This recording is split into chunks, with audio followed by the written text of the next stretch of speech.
Assalamualaikum warahmatullahi wabarakatuh. Di sini saya Muhammad Aji Wicaksono dengan NIM 215 05112. Di sini saya akan menerangkan mengenai pengertian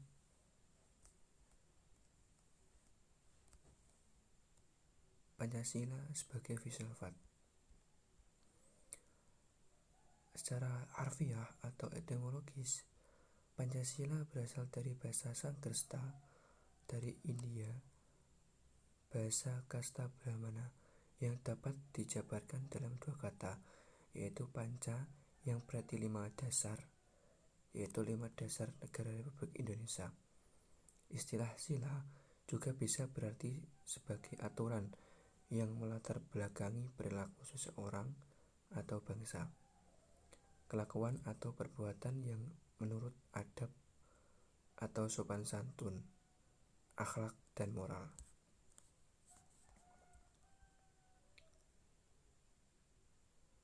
Jadi pelaksanaan kesusilaan yang 5 atau Pancasila Karma yang meliputi tidak boleh melakukan kekerasan, 2. Tidak boleh mencuri, kemudian tidak boleh berjiwa dengki, kemudian tidak boleh berbohong, tidak boleh mabuk minuman keras. Selain itu, dalam kitab Sutasoma juga terdapat semboyan Bhinneka Tunggal Ika, Tadhana Dharma Mangruwa yang mengandung arti meskipun agama itu kelihatannya berbeda bentuk atau sifatnya, namun pada hakikatnya satu juga, yang kemudian menjadi moto negara kita, Bhinneka Tunggal Ika, yang mengandung pengertian berbeda-beda tetapi tetap satu tujuan atau satu tujuan. Kemudian pengertian filsafat secara etimologis, yaitu berasal dari kata Yunani yaitu filosofia, yang berasal dari kata kerja filosofen yang berarti mencintai kebijaksanaan. Kata tersebut juga berasal dari kata filosofis yang berasal dari kata kerja philen yang berarti mencintai, atau kata philia yang berarti cinta, dan kata sophia yang berarti kearifan. Dari kata tersebut lahirlah kata Inggris yaitu philosophy yang diartikan cinta kearifan.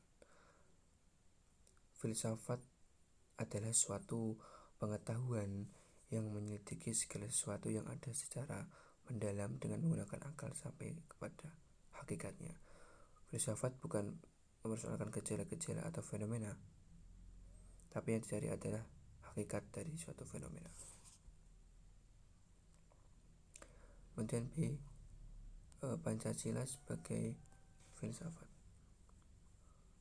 Mengapa Pancasila dikatakan sebagai filsafat?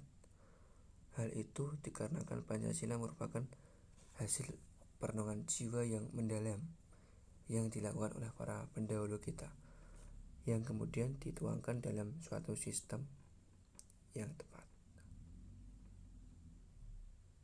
Sedangkan pengertian filsafat Pancasila secara umum adalah hasil berpikir atau pemikiran yang masih dalam dari bangsa Indonesia yang dianggap, dipercaya dan diyakini sebagai kenyataan, norma-norma dan nilai-nilai yang benar, adil, bijaksana, dan paling sesuai dengan kehidupan dan kepribadian bangsa Indonesia.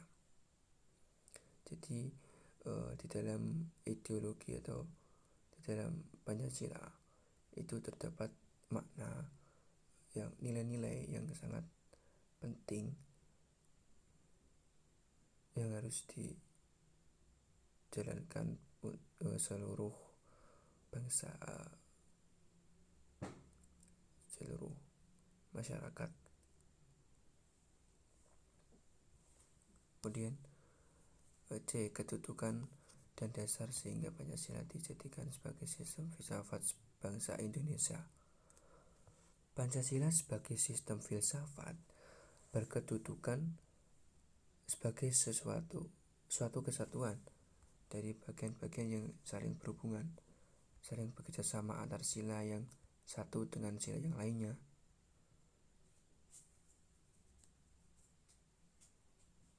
Bekerja sama antar sila dengan sila yang lainnya untuk tujuan tertentu dengan secara keseluruhan, merupakan suatu kesatuan yang utuh yang mempunyai beberapa inti sila, nilai, dan landasan yang mendasar.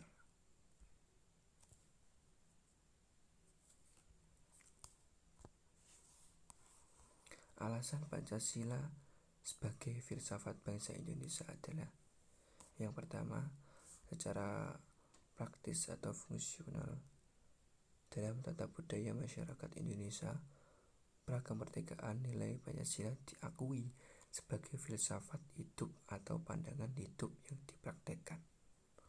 Yang kedua, secara formal konstitusional, bangsa Indonesia mengakui Pancasila adalah dasar negara, filsafat negara.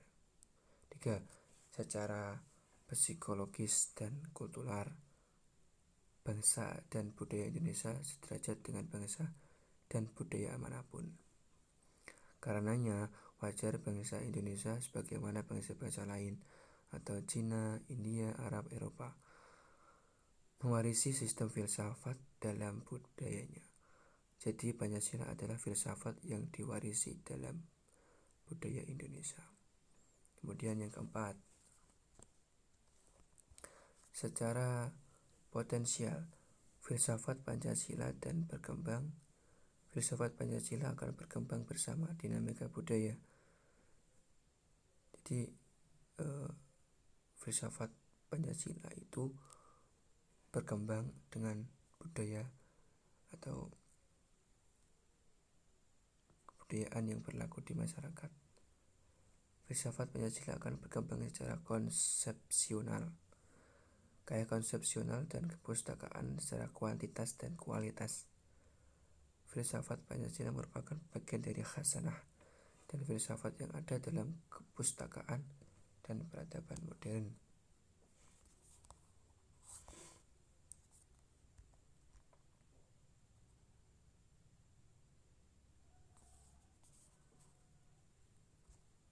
Sekian, terima kasih. Kemudian ketika ada suatu pertanyaan, mengapa persatuan dan kesatuan akan terancam menjadi lemah? Ya, Pancasila adalah dasar negara Republik Indonesia. Jadi kita harus menjaga nama baik Pancasila. Kalau tidak, maka Pancasila dan bangsa Indonesia akan menjadi negara yang tidak bersatu dan lemah. Kemudian lagi ada pertanyaan gini: mengapa dalam pengalaman secara objektif dibutuhkan dukungan kekuasaan negara untuk menerapkannya? Jelaskan dengan lebih rinci, terima kasih. Ya, Pancasila secara objektif membutuhkan dukungan kekuasaan negara karena pengalaman Pancasila secara objektif bersifat memaksa serta adanya sanksi hukum. Artinya, bagi siapa saja yang melanggar norma hukum akan mendapatkan sanksi. Adanya pengalaman objektif ini adalah konsekuensi dari mewujudkan nilai dasar Pancasila sebagai norma hukum negara. Kemudian ada pertanyaan lagi, bagaimana jika seandainya tidak ada filsafat pada Pancasila? Ya. Pancasila sendiri terdiri dari 5 sila yang tertuang dalam pembukaan UUD 45 pada alinea keempat dan dibentuk sebagai dasar negara Republik Indonesia. Meskipun dalam pembukaan UUD 45 tersebut tidak disebutkan kata Pancasila secara eksplisit, namun sudah tertuang dengan langsung sila-silanya dalam pembukaan tersebut yang sejatinya dimaksud sebagai dasar negara.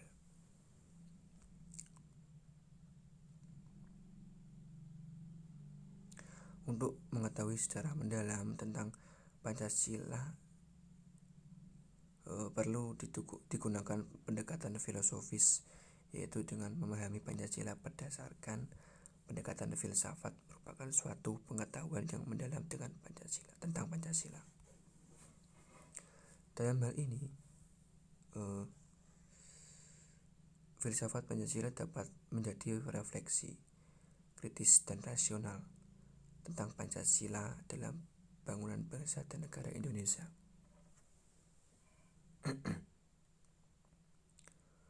Filsafat secara etimologi berasal dari kata Yunani yaitu philan yang berarti cinta dan sophia yang mungkin terbayangkan. Maka dapat dikatakan secara istilah, filsafat adalah cinta akan tampil. Filsafat adalah ilmu tentang berpikir dengan cara bijaksana, yaitu dengan membenarkan yang benar dan tidak membenarkan yang salah.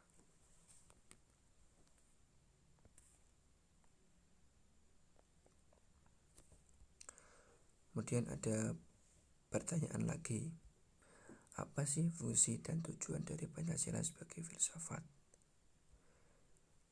Yang pertama, sebagai jiwa bangsa Indonesia, kemudian sebagai kepribadian bangsa Indonesia, kemudian yang ketiga sebagai sumber dari semua sumber hukum, dan yang keempat sebagai pandangan hidup bangsa Indonesia. Tujuan filsafat Pancasila yang pertama, untuk menciptakan bangsa yang religius dan patuh kepada Allah yang Maha Kuasa. Yang kedua, menjadi bangsa yang menjaga keadilan baik secara sosial maupun ekonomi. Kemudian yang ketiga, untuk menjadi bangsa yang menghormati hak asasi manusia. Kemudian yang keempat, untuk menciptakan sebuah bangsa yang menjunjung tinggi demokrasi. Kemudian yang kelima, menjadi negara nasionalis dan cinta tanah air Indonesia.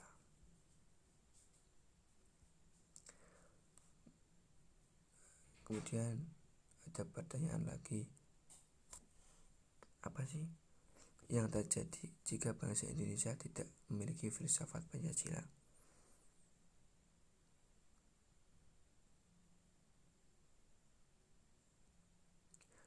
Pancasila sendiri itu dasar negara Republik Indonesia. Ya, jadi kita harus menjaga nama baik Pancasila.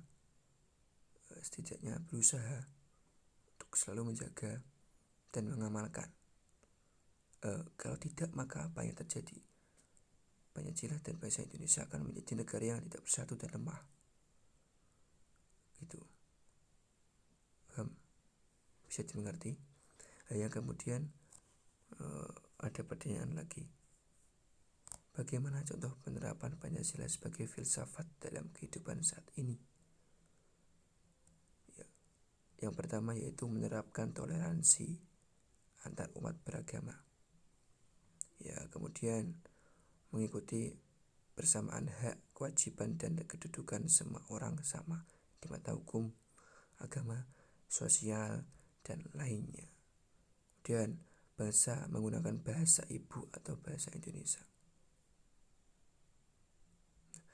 Sekian sekilas pertanyaan-pertanyaan